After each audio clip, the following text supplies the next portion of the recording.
Thank you, Dean Kamaker. I think the first thing I should try to do is put your minds at ease about how sentimental I'm going to get. I'm going to try to keep it at a minimum. I think we can get out of here without a screen dropping down behind me showing a photographic montage of the last 3 years, all to the soundtrack of that Green Day song, Good Riddance, the Time of Your Life. So I'm going to start with a quote from a great legal mind. Her name is Pippi Longstocking. Pippi once said, "Too much learning breaks even the healthiest." So maybe it's really medical exams, or better yet, psychiatric exams that we really need on our way out of here. We ought to find out if we are indeed different people than the ones who came in. I think this may very directly lead into a curiosity that's shared by many of our guests here today, who would really like to know just what exactly 3 years and $130,000 more or less will get you these days.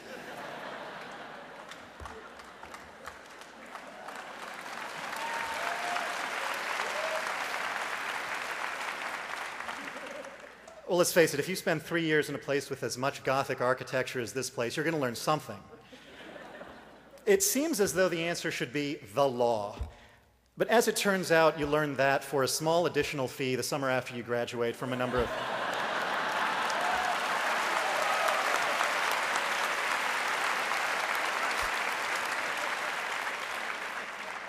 from a few nice, small, for-profit companies.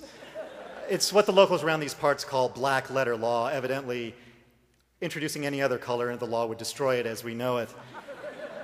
But suffice to say, when you go home and you ask your favorite law student who you're here with today what exactly they learned over the last 3 years, you might be tempted to ask them some questions like, is there a law that says you can't do this? Maybe you've tried that sometime in the last couple of years, and probably the answer you've received is, I don't know. It depends.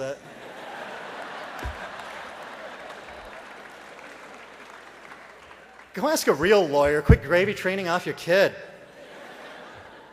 So what did we learn? We're probably starting to suspect what the real answer is already. It's that most nebulous of phrases, learning to think like a lawyer. It's an uncomfortable phrase because no matter how nicely it's said, you begin to suspect there's an insult in there somewhere. It's a transformation that's supposed to take place over these 3 years. It's Kafkaesque in a way. You wake up one morning and you find yourself thinking like a lawyer. But how do the family members know that their loved one has undergone this transformation? What's the test? What are the signs? I say signs. I think the rest of society says symptoms. There's a single word that, when used in ordinary conversation by a law student, means the game is over. Checkmate law school. That word is dispositive. There's absolutely no reason to use this word in anything other than a legal context. So, should you hear that word tonight at dinner for no apparent reason, and you don't know what it means, just understand this: the child you raised is no longer with us.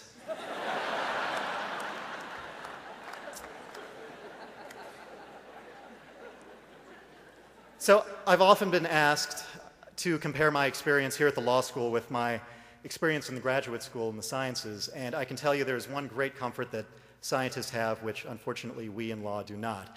And that is what we scientists or ex-scientists call answers.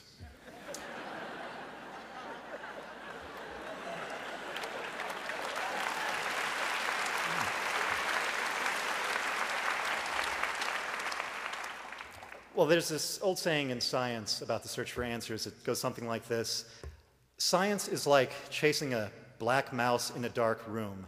It's very elusive, but if you stick with it long enough and with a little cleverness on your part, you'll find what you're looking for. Law, not so much. You come into law school and immediately you have the suspicion that you've been set loose in this dark room to look for the black mouse, and there's no black mouse there. Who are these people behind me trying to kid? But then something happens by the end of your first year, and you begin to realize you were wrong. There really is a mouse running around in that room. The mouse is you.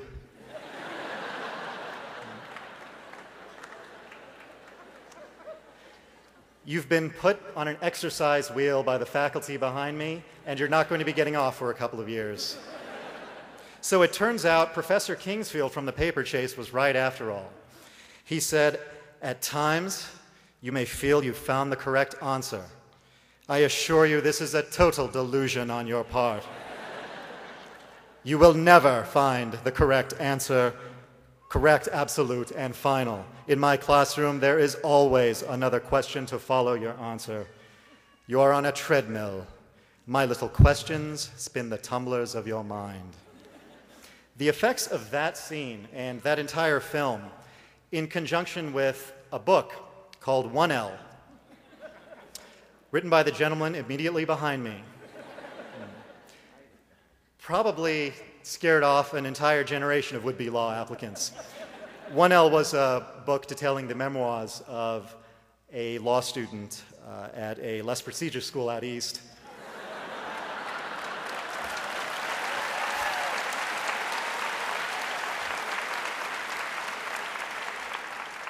It's tough all over when you're a 1L. But to help, I think as a result of Paper Chase and 1L, it's probably contributed to the critical shortage of lawyers that we face now in this country. In order to try to mitigate this problem, since I've had a little extra time this year, I went ahead and began writing my own law school memoirs. The book is titled 3L. When it comes out, you'll be able to find it in the leisure and apathy section of your local bookstore. God willing, with any luck, it'll be my springboard to a career as a demotivational speaker. So there are classes in the law schools with names like secure transactions and securities regulation. What's really happening at this school inside the classrooms is probably better termed insecure transactions.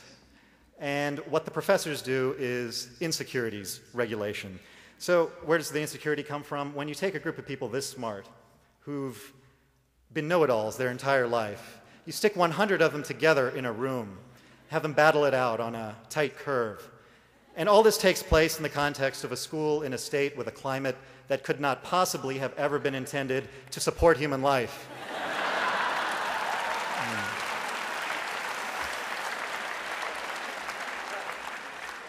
What you get is a market for insecurities.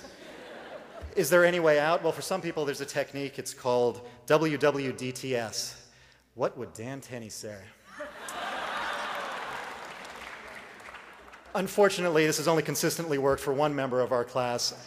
Try to guess which one. I'll tell you, it wasn't me. 1781, Samuel Johnson put it this way. He said, "After innumerable resolutions formed and neglected, I have retired hither to plan a life of greater diligence, in the hope that I may someday yet be useful. It is my plan, my purpose, to pass 8 hours a day in some serious employment." Presumably he meant 8 billable hours. But either way, I think this sums it up. We want to be useful to someone. We want to be inspired by people who have been useful to others, such as Clarence Darrow. We're graduating from Clarence Darrow's law school. I think those are amazing footsteps to follow behind. But then again, it must be said, in all fairness, this is Ann Coulter's school, too.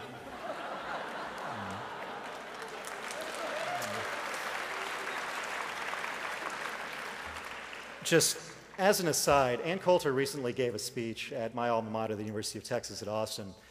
And for that appearance, she was paid somewhere in the neighborhood of about $20,000 as a speaking fee.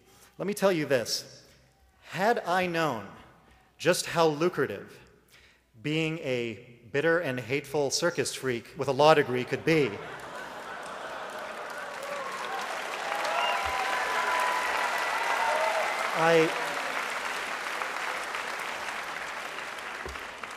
God is my witness, I would have come to law school 10 years ago and gotten started.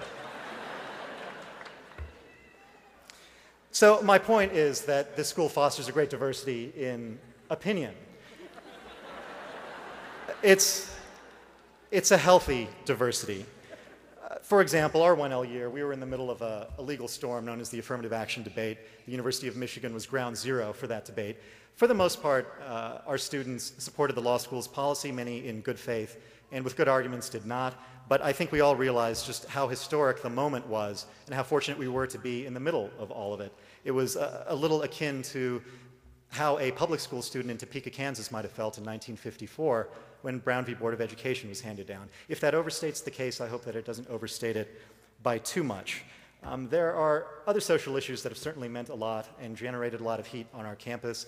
The Solomon Amendment was one of them. The gay rights issue in general certainly is something that's been prominent on our campus. Let me just say this about it. If 20 years from now, someone comes to you, a young child, a young person, and says, "What was all that about? What was that debate? Why was there an argument at all?" I hope we have something better to say to them than just shrugging our shoulders and saying, "That's just the way people thought back then." I think we can do a little better than that. And there are some people in this class who are going to fight that fight, and they're going to win, and I'm so proud of them.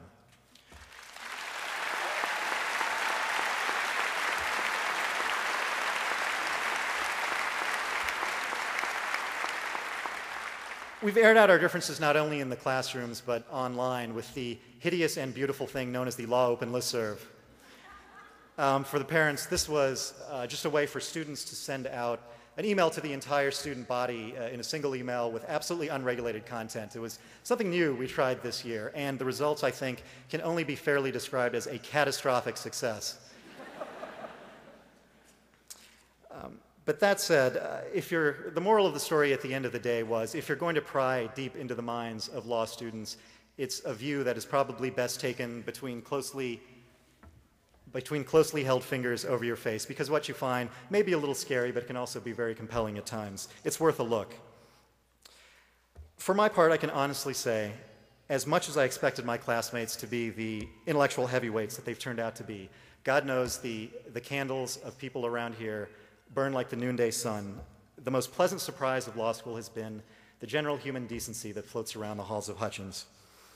This school stands for the proposition that not only smart people, but good people go to law school. I have loved being a law student here.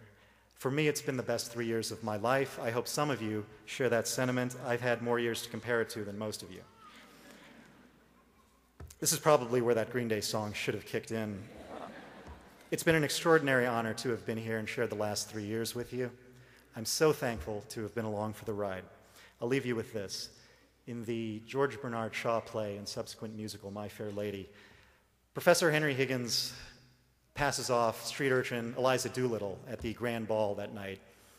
As European royalty, he has a very successful night. He comes home, and Colonel Pickering says to him, probably should have said it to Eliza, but he says it to him, "Tonight, old man, you did it, you did it, you did it." Well, class of 2005, you did it. Congratulations. Thank you. God bless.